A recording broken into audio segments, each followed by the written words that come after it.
The first thing you do is open up your WhatsApp. Now you can see I have 2 deleted messages from this person.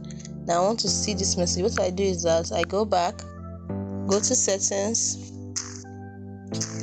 So once you get to settings, tap on settings, scroll down to notifications, tap on notifications, and then you tap on advanced settings. Then you tap on notification history. And as you can see, recently dismissed WhatsApp. Can you see those messages that were deleted around 3:15?